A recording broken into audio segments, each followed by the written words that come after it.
حضرت شیخ سعدی شرازی رحمۃ اللہ تعالیٰ علیہ نے بھی حضرت سیدہ کائنات اور آپ کی اولاد کی بارگاہ میں نذرانہ عقیدت کس انداز سے پیش کیا. مانگنے کا ڈنگ بھی آنا چاہیے بندے کو. کہا کہ الہی بحق بنی فاطمہ کہ برکول ایماں کنی خاتمہ. آئے ہائے. کہا کہ اس کا ترجمہ میں اپنے انداز میں کرنے لگا ہوں کہ مالکا تینوں فاطمہ دے بالاں دا واسطہ ہی مینوں ایمان دی موت عطا کری. شیخ سعدی شرازی جیسا بندہ اس انداز سے رب کی بارگاہ میں عرض کر رہا ہے کہ الہی بحق بنی فاطمہ کہ برکول ایماں کنی خاتمہ، یا اللہ تجھے فاطمہ کے بچوں کا واسطہ میرا خاتمہ ایمان پر ہو. اتنا ترلا کرنے کے بعد شیخ سعدی شرازی نے اپنی ٹون بدل لی اور کہا کہ الہی بحق بنی فاطمہ کہ برکول ایماں کنی خاتمہ اگر دعوت امرد کنی ور قبول منو دست و دامان آل رسول. ٹون ہی بدل لی. او وڈے گھر دا مانگت ہوئے نا تو پھر نخرے تے ہوندے ہی نہیں. صدر کا ایک چپڑاسی ہو اور ایک اور سکول کا چپڑاسی تو دونوں کا ایک ہی مقام ہوگا, دونوں کی ٹور ایک ہی ہوگی. سکول کا چپڑاسی تو بیچارہ جو ہے وہ غربت کی زندگی گزار رہا ہوگا, اور جو صدر کا چپڑاسی ہوگا اس کا اپنا ہی نخرہ ہوگا, اپنی ٹور ہوگی, اور جو ہی آل رسول کا کمی, جو ہی آل مصطفیٰ کا کمی, اس کے نخرے کا کیا مقام ہوگا.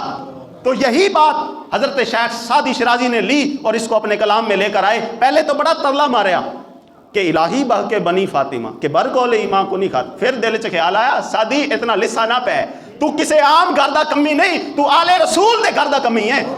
پھر کہا کہ الہی بحق بنی فاطمہ کہ برکول ایماں کنی خاتمہ اگر دعوت امرد کنی ور قبول منو دست و دامان آل رسول. مولا میرا کام تو ہے منگنا, میں اب بندہ, تو عطا کرے یا نہ کرے یہ تیری مرضی ہے, لیکن میں اتنی گزارش ضرور کر دوں, میں بھی خالی ہاتھ نہیں آیا, میرے ہاتھ وچ بھی آل رسول دا دامن ہے. ہن میں ویکھنا کہ تو میری ذات ویکھنا ہے کہ آل رسول دی ذات ویکھنا ہے.